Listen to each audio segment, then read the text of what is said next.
Hello. Hello, everybody. So we are live from the Makery open house. Give us 1 second. We are dealing with some minor. Oh, look, we have comments. So exciting. It is so exciting. Can you see that if I put that right there like that? Okay, awesome. All righty, we ready? We ready? Yeah. Look right there. Look who it is. Hey, It's everybody. Kate Richbourg, OMG. Can you see All us? right. Can you See us? Is this Can you on? hear us? Is this thing on? Is this thing on? It's on. It's on. Okay. Listen, I'm going to clip this to you. Let me just start by saying the room is full of people. I'm super excited. I was a little bit afraid, it's that whole thing about like, what if you throw a party and nobody comes? But you're here. Yay. And you guys are here online and we have people here in the room and it's just kind of amazeballs. So I'm going to turn this over to Kate, who is going to show us a fabulous knotting thing. I am. And I'm going to be monitoring comments and questions. So without further ado, here we go. Kate. Hey, everybody. I'm just doing a little social sharing. So bear with me here for just a moment while I do that. I see people.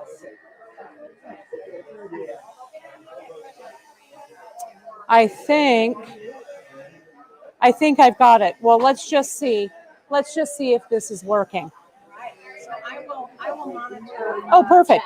Okay, great. So, nope. I'm going to move this. All right, everybody. So I know that it's kind of loud in here, so I'm going to do my best projection voice for all you all. And first off, right off the bat, it's the first demo right here at the Makery Holiday Open House. We're super, super grateful for all of you watching out there, to Francesca for hosting this event. Live broadcasting during a live event is not for the faint of heart. So we're good to go. So today, what I'm going to be showing you guys is, there's all kinds of stuff that we could be hanging out in.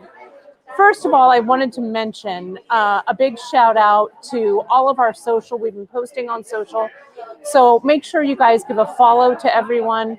The things that I'm going to be working with here, especially like the needles and the stuff for pearl knotting, that I broadcast every Wednesday and Friday live from my beadshop.com page and group and YouTube channel. We're going to try and get this over to the YouTube channel later as well. But for those of you who are watching, I have a special beadshop.com discount for you guys today. It's through the weekend, today and tomorrow. It's Makery 20. And you can jump right over to Bead Shop, put that in, and it'll take 20% off of any of your stringing supplies and stuff that you may want to gather. So also feel free to follow us on social. We're at beadshop.com everywhere, and I am Kate Richbourg everywhere. And Insta, look at you. It's so fancy. I could see that screen over there. And you can find me on Insta at BeadKate. So thank you so much for your support and your follows, because without you, we wouldn't be here. So let's get down to some making, shall we? So what I've got in front of me here is I have a necklace that I brought as part of my collection. And I thought I would share with you guys today kind of the marriage of metal and beads, because as you know, or maybe as you don't know, next year is my 30th anniversary of teaching. I love it. I have a switcher. This is amazing. 2 cameras. I don't have to do it myself. 30 years of teaching metal and beadwork. So I thought, you know what? I'm going to do a metal melange today. And so a melange. Look at that melange. Isn't it mighty fine? So we're going to start by creating this little closure that I've got on here. And you guys can see that this is what we call bullion wire. Now, you can get ready-made. No, I'm okay. I'll lift. I'm a professional. as you know. Let me turn my tag over so you can see it. So this bullion wire, you can buy it ready-made, right? And it's a great finish for pearls and pearl knotting. Now, pearl knotting is one of the first things I learned how to do from my dear buddy, Janice Parsons, who is the proprietress of Bead Shop and beadshop.com. Janice taught me all of those years ago how to pearl knot, and bullion is one of her favorite things to use. Consequently, one of my favorite things to use, and I love to make bullion. My buddy Emily Miller, you guys know Emily from a lot of my broadcasts. Emily also uses this technique to make your bullion wire. So I'm going to take you through a series of demos today. We're going to start by making this bullion. I'm going to show you how I would connect it to one of these buttons or a component or a ready-made clasp, and then we'll sign off and I'll come back and we'll continue this odyssey. Okay, but let's get this party started. So, woohoo! What we're going to need, if you guys have a rotary tool at home, you can use your Dremel, you can use your flex shaft. What you're going to need, and I do carry them on my website, KateRichbourgJewelry.com. You can use a diamond drill bit here, or I have some special pearl drill bits that are double-sided that I've used in our Great Bead Extravaganza demonstrations. You've seen me do that before. But essentially you need a good drill bit, a steady hand, and you want to make sure that you're working in a place that is a distraction-free zone. So you're going to forgive me. So you're going to forgive me today. I need my switcher to tell me what I need. My director in my ear is what I need. So you really, when you're working with a rotary tool, the rotary tool is one of the most dangerous tools in your studio, right? When I had long, luscious locks, I made sure to tie them back. I also made sure not to have any sleeves that were dangling down. And I made sure that my entire attention span was on what I was doing with that rotary tool. So I'm going to do my best today. So what you're going to do is you're going to use that drill bit, and you're going to insert it into your rotary tool. Now, what I had Francesca's very sweet husband, Nick, do is I had him get a universal chuck, and I'm going to take this out so you can see this. Now, I know a lot of you have flex shafts. I have a flex shaft. Ani is here with the jewel tool that has a flex shaft on it, right? It's a great tool, but you know that I'm all about the small metalsmith and metalsmithing in small places. So this Dremel or this rotary tool will be sufficient for you to drill pearls. So what I did here is I got this. Nick went down to the local hardware store and got what's known as a universal chuck for a Dremel. And essentially what you do here is you take the collet away, the insert from the collet, and you just take this drill, this universal chuck, and rotate it on, okay? So now what I'm going to do, and I saw there was a question, what size drill bit do you use? So I'm going to show you guys, this is probably about 0.5 to a 1 millimeter, and it's tapered, right? So I'm going to show you as I'm drilling this pearl. We're going to also ream it out a little bit, okay? So here's my chuck. I insert my drill bit into that chuck. I press down on the lock and I tighten, okay? Now I make sure that this is tight. Once in a while, since these drill bits are so slick, and sometimes if your universal chuck has gotten some fatigue, like we all have fatigue right now, right? So sometimes your drill bit also has that kind of fatigues a little bit and loses its grip. What I do is I get a little bit of blue painter's tape, and I'll wrap it just a couple of rounds on that drill bit so that when you tighten it in your chuck, it's going to grab, okay? So you can try that if you've got slippage. So let's go ahead. I used one of Francesca's you know, she's given me one of these little lovely dishes that she makes. So I'm going to use this as my water receptacle. I have mine at home that I keep my wedding rings in, mine actually right next to my bed. I'm going to grab a pearl, any pearl, here from my pearl bin. Let me get one that's nice to hang on to, this guy right here. And you can see it's already drilled. However, when I use it, one of the tricks is I need to be able to bring my thread through the bullion, through the button, back through this pearl, and I need to be able to knot it. So I need to get 4 strands through this pearl rather than just the normal 2 that I'd usually use. So I'm going to need to enlarge this hole. Okay, so I'm going to pop that pearl right into my water. I'm going to turn on my Dremel, and it's a pretty low speed right here. Okay, I'm going to come in and I'm going to dip that drill bit so it's wet and so my pearl is wet. Now that's the secret, you guys, to successful drilling, especially with pearls. We want to keep everything wet so that none of that pearl nacre flies up into your face so that you breathe it in, right? We also, can you see here, I'm really steadying my hands on the surface. We want steady, steady hands. Now I keep my 2 hands in contact. I come in and I just insert the pearl onto the drill bit.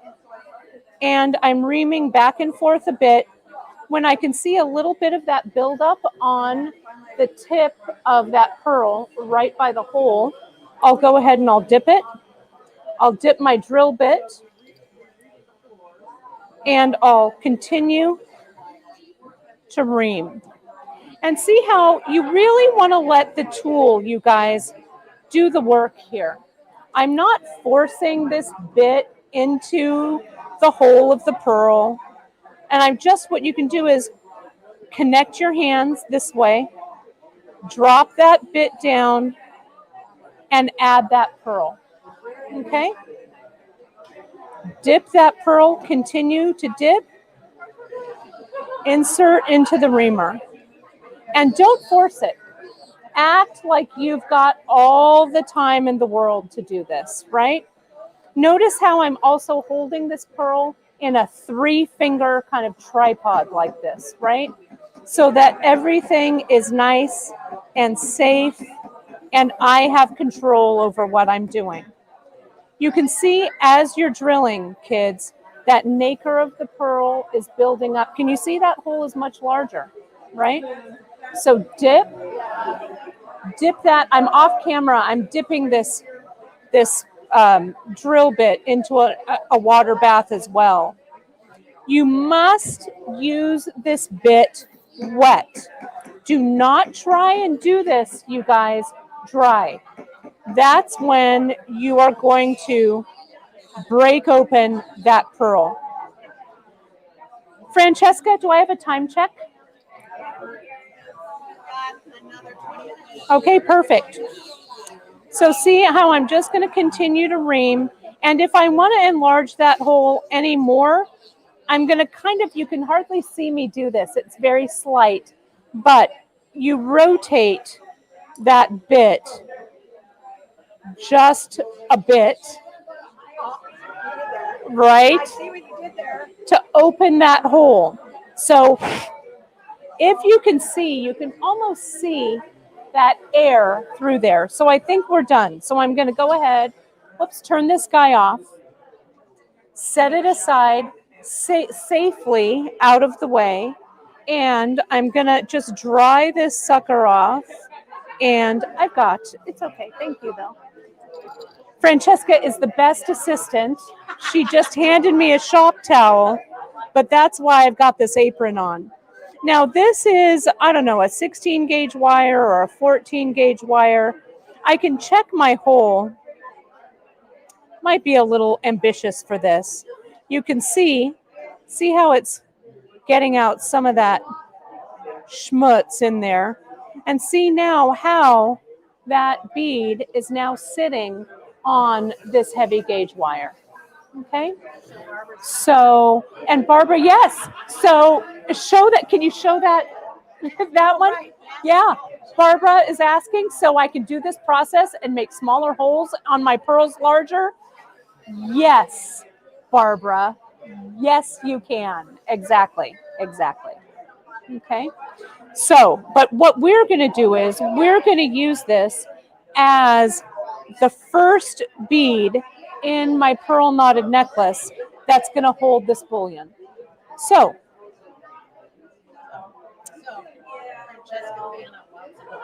yes, yes. Thank you, Kim Crawford. That is true. So you can decide to make your bullion out of whatever size thin gauge wire that you like.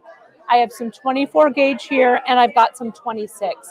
Let's make a little bit of each, okay, and see how it works, okay? So what I'm going to do is I'm going to cut off a length of wire. May I grab one of yours? I'm sorry about that. Don't be sorry. And I'm going to cut a length of 24 gauge. Let's start with that, and then we'll pop down to 26. So I know you're asking me, well, Kate, how much wire are you using? I don't know. Some. How about I use a foot or thereabouts? Whatever works for you. So now what I'm going to do here is I'm just going to get, what gauge did you hand me? Do you remember what gauge this was? 14? 14, 16, whatever circumference, inner diameter you want your bullion to be. So let's say that you're using pearls that are a little bit smaller than this big one that I've got here. You might want to pop down a gauge to 26 gauge, and you might want to use the base that you're wire wrapping around, make that smaller as well. So what I've got here is I've got a 16 gauge wire here, okay? So you may want to pop down to an 18 or pop up to a 14. It just depends on what your needs are for your bullion. I am also using dead soft copper here, right? You could use sterling, you could use brass, you could use whatever wire you want, okay? So I'm going to come around and see how I'm holding my wires parallel here. My wire that I'm going to wrap around and the wire that I'm going to wrap with. I grab it, I bring it out at a right angle, and I wrap. Now, I'm not wrapping, this is not a lifeline, you guys, right? I want to make sure that this coil can slide across here because I'm going to need to eventually slide this off, right? So I'm using both of my hands, the tension on my left hand holding this and the tension of my right hand pulling this wire straight at a right angle. So I'm wrapping. Now this little coil will come in handy for a lot of things other than bullion wire. You can cut this into small lengths and make little spacers for your beads, right? There's all kinds of things that... Brilliant. What? Brilliant. I'm just terribly clever. Terribly clever. You know, sometimes the easiest of solutions have the greatest impact, really, right? And then as you're wrapping and winding, you guys, you can figure out how you might want to patina this if you do. If you do wish to patina, what I would do is you can either torch patina it, kiss it with the flame of your torch so it darkens it a little bit. It will also serve to anneal it slightly, which isn't a bad thing. Or you could simply dip this whole thing into liver of sulfur or the goseba that Francesca uses, which I have yet to get. It's on my list. However you want a patina, okay? Then you would slide it off, rinse, and continue on your merry way. But what I'm going to use here is the bare copper wire. Okay. So here's my coil, and you guys can see it's just a nice coil. That foot of wire gave me a little over an inch, about 1.25 inches of coil, okay, in 24 gauge. So let's pull that off. There's my coil. Just like we would clip a jump ring, you guys, I'm going to come in with the flush side of my cutter. This is a Xuron Maxi shear cutter. So this is the flush side. I'm going to come in, and can you see here how I'm just going to clip right away so that this end is nice and flush. Now, it's fine. Don't worry.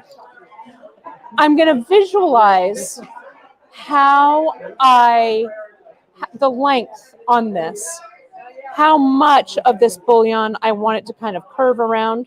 So I'm going to actually kind of look at it this way and go, yeah, when this curves, that'll probably look about right. So I'm just going to come in and clip it, and then I'm going to refine it. Okay, so I'm going to turn it around. There's that little burr that's there. So I'll come in and clip that burr away. So I know you're asking me, well, Kate, what length did this end up? So I'll tell you, this is about 1/2 inch, again, in the 24 gauge. Okay, so let's get some thread and something to string this on. So what I've done here is I've grabbed my silk. This is size F, but you could use any thread you want. You know I love to use Ceylon, right, to string with, which is great. But you can also use silk, which is also great. Francesca, I took needles out, but I think I left them over there. See where the pearl knotting thread is? There's a bin of needles. Go underneath, and in that bag, you'll see those needles. Thank you. So the needle I'm going to use, you guys, is a twisted wire needle. You can make these on your own. And I don't know if, Francesca, do you have any like 32 gauge wire laying around? If you have like a really skinny wire, you can also make your own. But we carry nice wire beading needles over at beadshop.com. And you can see, I'll hold it up so you can see it close up. This is a twisted wire needle that has a collapsible eye. Can you see that tiny little eye? It's hard to see. But you need this collapsible small eye so that when your pearl goes through, you'll be able to string it on your needle. And as that eye pulls through, I don't want to collapse it yet because I have to put my thread through it, but that eye will collapse through and it'll be really, really easy to get your pearls on there. Okay, so I'm going to just reel off a short length of this thread. When you're pearl knotting, and you can go over to beadshop.com, we have so many pearl knotting demos, you guys, for you to look at. But I'm going to share kind of my methods with you today. I'm going to use my thread snips. I'm going to thread through my collapsible eye needle.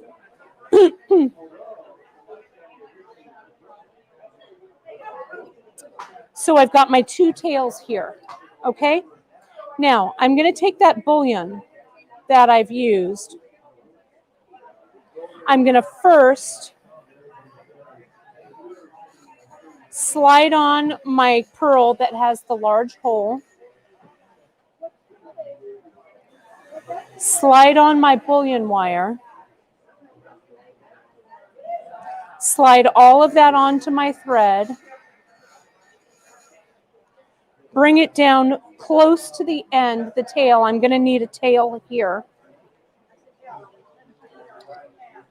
You can use any type of clasp, but since I like to use my button clasps on my pearl necklaces, though I use all kinds of other clasps as well, I'm going to put a button on. But you could put a toggle, a lobster claw, whatever it is, you just need to make sure that the shank on whatever clasp you're using will fit, so there's air and movement when that bullion wire is through it.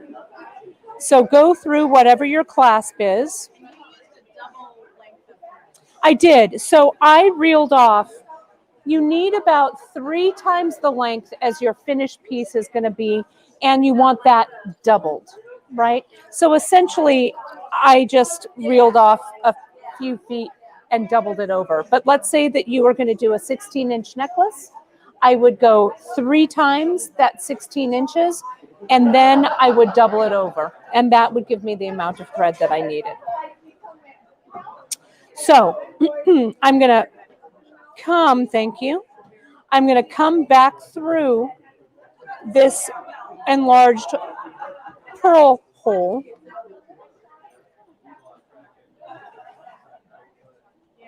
And I'm going to make sure, this is really important, you guys. I'm going to make sure that I've got enough thread here that I can really deal with it and work with it, okay? So I'm here. I'm going to bend this wire, if I can get my hands to work here. See how I'm going to bend that wire into a little horseshoe? And I'm going to slide my pearl right up next to it. Okay? So if you feel like you want your bullion loop to be a little smaller, then you can take it off, cut this down, loop it around. But since this button is kind of heavy, right, my wire gauge is 24 gauge. So it's a nice marriage, I think, between these two sizes. If you want to ratchet that size down a little bit, I would go to a 26 gauge, and maybe I'd cut 4 or 5 coils shorter than this to make a loop that's a little bit smaller. It just depends on what the shank of the clasp is, what that width is, that gauge is, to fit, okay? So now what I'm going to do is I'm going to come in and I'm going to do a fancy hand knot. I'm going to talk about the actual mechanics of my knotting in this next demo, okay? So you guys will have to stay tuned. So I talk about the anatomy of a knot, and we'll talk about all that, okay? So I've tied that knot right up close and personal, up next to that large hole. I'm going to add a little bit of GS Hypo Cement, which you can also get from me on Bead Shop. I'll add that there. I'm going to let that sit, okay? I'll let it sit overnight, really, until it's nice and cured, and then I'll cut off this tail. Since this is demo time and not real jewelry making time, I'm not going to do that right now. Now, essentially, what we're going to do for our next demo when I come back a little bit later today, so stay tuned to Francesca's social, my social. We'll be announcing those times, and they'll all be recorded, so you can watch them whenever you want to come back to watch it. We're going to take these handy dandy, my little pearl chest here, and we're going to go ahead and add some knots. I also have a component here from my buddy Chris Anderson. We're going to go ahead and add that into the mix, into our pearl knotted necklace. Okay, so you're going to see those things next up. So I believe Francesca, there she is. How much fun is this? So I hope you guys enjoyed. So you can reach out to me via a number of ways. Best way is either kate@beadshop.com or katerichbourg@gmail.com. If you have any questions, you can also always reach out to Francesca. You know, it's taking every bit of my, no, I'm just kidding. I can't even tell you how much fun we're having. We're having so much fun. It's a blast. So a big thank you to Francesca for making, you guys, it's incredible in here. So incredible. So we'll be back. We will be back. You guys, thank you so much. We did not get a schedule posted ahead of time because everybody was a little bit like their hair was on fire. Yeah, we were. So it we're was sorry crazy. about that. Just watch our respective channels and you will see posts. Next up is going to be Gwen Youngblood at about 11:30. So watch for that. She's going to show us some roll printing and riveting. Yes. And will you flash that Makery 20 one more time for me? I can flash. That would be great. I can And flash, I will list. I baby. see that there's a couple of questions about the things that I used, etc. Makery So 20, there we go. I'll go ahead. But if you jump over to beadshop.com, you can find thread, seal-on. You can find the needles. You can find all kinds of stuff, and you can always reach out. I'll do a little post, or if you follow the social, I'll do a listing so you guys will be able to see that. But again, you can always reach out to me, Kate Richbourg at Gmail, or just Kate at Bead Shop. All right, you guys, we'll see you at about 11:30 with the one, the only, Gwen Youngblood. Woohoo! We'll see you Thanks, later. everybody. Bye, guys. And